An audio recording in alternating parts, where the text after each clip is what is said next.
तो ये बिल्कुल स्पष्ट है कि अगर ये माहौल बनाया जा रहा है तो बातचीत के लिए बनाया जा रहा है और अब सरकार अपनी नीति बदलने जा रही है और ये नीति दबाव में बदलने जा रही है। ये प्रेशर है अमेरिका का। और इसके आप देखिए ऑपरेशन सिंदूर के बाद ट्रंप ने ही कहा था कि हम मध्यस्थता कर सकते हैं दोनों के बीच में। उस समय भारत ने इसको खारिज कर दिया था। आज अंदर खाने वही चल रहा है। देखिए प्रेशर है कि क्या है, लेकिन जो पहला पॉइंट आपने कहा कि कोशिश है कि पाकिस्तान को रीच आउट किया जाए।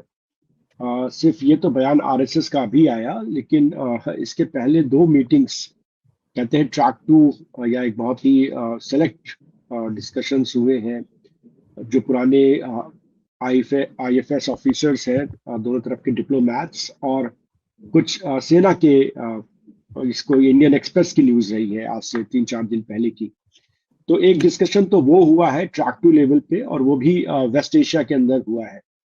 दूसरा, ये जो बयान आया ये तो चौंकाने वाला थोड़ा बयान इसलिए है क्योंकि जिस तरह का पॉलिटिकल नैरेटिव पाकिस्तान पर रहा है, एक बारगी एक चेंज, ये बहुत मेजर, और ये एक बड़े न्यूज एजेंसी के साथ ये बयान है, इसका भी एक महत्व है।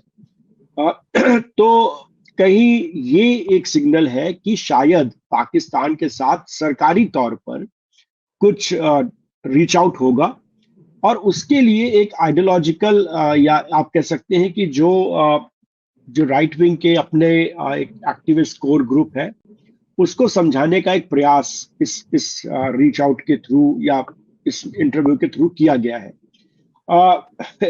ताजुब की बात है, पीपल टू पीपल तो लोग हमेशा कहते रहे पाकिस्तान और इंडिया के बीच में। जो लिबरल सेक्शंस रहा है वो भी कभी आर्मी की बात तो कभी किसी ने की नहीं। आर्मी का तो हमेशा खंडन रहा है। आर्मी ने तो वहां पर डेमोक्रेसी को जैसे सबोटेज किया।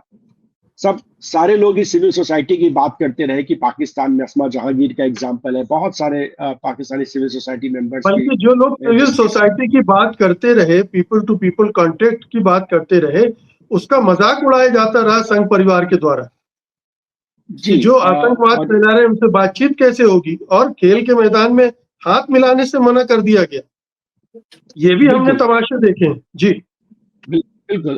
तो पीपल टू पीपल और सिविल सोसाइटी तो हमेशा से एक तबका रहा है जो बोलता रहा है कि पाकिस्तान के साथ सिविल सोसाइटी के साथ कांटेक्ट होना चाहिए। ट्रैक 2 भी काफी था, एकेडमिक ट्रैक 2 था, एकेडमिशियंस बात करते थे, कई जगह मिले हैं। और मेरा पॉइंट ये है कि ये जो कुछ भी हो रहा है किस प्रेशर में हो रहा है। ये भारत सरकार को एहसास हो गया है कि हम पाकिस्तान से लड़ नहीं सकते, जीत नहीं सकते, क्योंकि उसके साथ अमेरिका भी है, चीन भी है, इसलिए बेहतर होगा चलो अब दोस्ती ही कर लो। या ये अमेरिका का प्रेशर है, आपको बात करनी पड़ेगी, आप बात करने जा रहे हैं। ठीक है, अब किसका प्रेशर है मैं ये तो कहना बड़ा मुश्किल है, लेकिन मैं दो बात कहना चाहता हूं। हो भी नहीं सकता सिवाय अमेरिका। कौन प्रेशराइज करता है, कर सकता है मोदी जी को? बिल्कुल कुछ प्रेशर हो सकता है, लेकिन इसमें 2 बड़ी स्पष्ट चीजें हैं। एक ये है कि जिस तरीके का अंतरराष्ट्रीय संबंध अभी पूरा बिगड़ रहा है या बदल रहा है, उसमें भारत की डिप्लोमेटिक और फॉरेन पॉलिसी चैलेंजेस बहुत ज्यादा हैं। और ये अभी एक समझ आ रही है कि इस तरीके का जो आप रवैया अपनाए हुए थे वो चलेगा नहीं, और पाकिस्तान के साथ रीच आउट करना पड़ेगा। ये एक लार्जर मैसेजिंग है। अगर आप देखिए तो आरएसएस की भी एक मैसेजिंग, अभी उनके कुछ लोग यूएस में थे, वहां पर डिस्कशन कर रहे थे, काफी कुछ बोला, काफी कंट्रोवर्शियल भी बोला, यूरोप में जा रहे हैं। तो एक रीच आउट का प्रयास है कि अपना इमेज को रीस्ट्रक्चर करने का एक कोशिश है, पूरी दुनिया को दिखाना है कि हम ठीक है। दूसरी तरफ से भारत के लिए जो चैलेंज फॉरेन पॉलिसी में, देखिए एक बहुत बड़ा चैलेंज है जिसकी बात अभी मीडिया में उतनी हो नहीं रही है, वो इकोनॉमिक चैलेंज है आपका। इस वॉर के चलते जो प्रेशर ऑलरेडी इकोनॉमी पे था वो बढ़ गया है। आप ये बोल रहे हैं कि आप सोना मत लीजिए, आप अपना ट्रेवल कट कीजिए, और पाकिस्तान का उसमें एक निर्णायक भूमिका है। पाकिस्तान की जियो स्ट्रेटेजिक लोकेशन है। आपको अगर सेंट्रल एशिया से, अगर आपको अपना फ्यूचर इकोनॉमिक जिसे कहते हैं एनर्जी को आपको सिक्योर करना है, तो आपको रीच आउट करना पड़ेगा सेंट्रल एशिया को। आपको डॉक्टर ईरान धनंजय के साथ रीच आउट करना धनंजय, पड़ेगा। जी पाकिस्तान की पोजीशन साल भर में तो नहीं बदल गई है, वहीं जी पर है, नक्शे पर अभी भी वो वहीं पर है।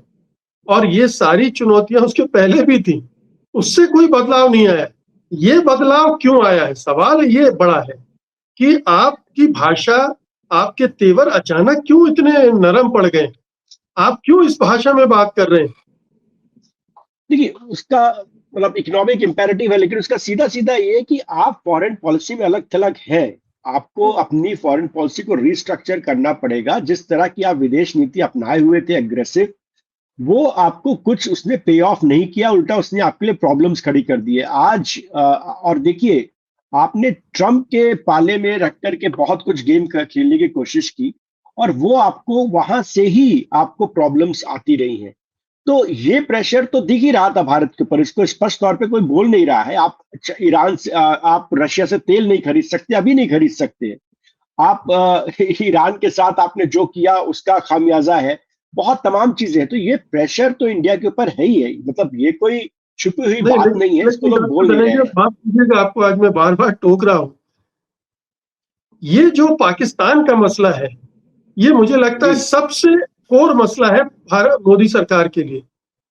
इस मामले में सबसे ज्यादा टची है वो, संघ परिवार भी, मोदी सरकार भी, प्रधानमंत्री मोदी भी। यहां पर अगर ट्रंप घुस गए हैं, यहां पर अगर अमेरिका दबाव बना रहा है, तो मुझे लगता है ये बहुत ही अलार्मिंग है कि अब अमेरिका का दबाव इस हद तक पहुंच गया है कि आपके पड़ोस की चीजें भी वो निर्धारित करेगा, और देश के अंदर भी सक्रियता है। वो मैं अभी आपसे अगले चरण में बात करूंगा, लेकिन ये अमेरिकी प्रभाव के खतरे को आप क्या देख पा रहे हैं? देखिए, बिल्कुल आप पाकिस्तान की ही बात क्यों कर रहे हैं? बांग्लादेश में आप देखिए, अमेरिकी प्रभाव आपको दिखा, सरकार बदल गई। आपको ये नेपाल में अमेरिकी प्रभाव दिख रहा है, वहां पर जिस तरह की चीजें चल रही है, आपके फॉरेन सेक्रेटरी नहीं जा पा रहे हैं। उन्होंने अनाउंस किया और बाद में उसको कैंसिल करना पड़ा। तो अमेरिकन प्रभाव तो पूरे साउथ एशिया में दिख रहा है आपको। और ट्रम्प के जो भी उनके एडमिनिस्ट्रेशन के लोग हैं, वो तरह तरह का बयान भारत पे देते रहे, काफी स्ट्रांग बयान है। अभी कुछ दिन पहले ट्रम्प ने इंडिया को लेकर के कहा है कि एक बहुत ही विवादित भाषण दिया है, बयान दिया है। तो प्रेशर तो ऑलरेडी है, पर प्रेशर से निकलने के लिए जिस तरीके के रीच आउट की जरूरत थी, वो हमने बिल्डअप नहीं किया। वो तो एग्रेसिव फॉरेन पॉलिसी थी, जिसमें हमने अपने आप को वर्ल्ड का, ग्लोबल साउथ का लीडर घोषित कर रखा था। उसमें बहुत सारे प्रॉब्लम्स अभी दिख रहे हैं, और उसके चलते ये तमाम चीजें जो आप देख रहे हैं, इसका आउटकम है ये।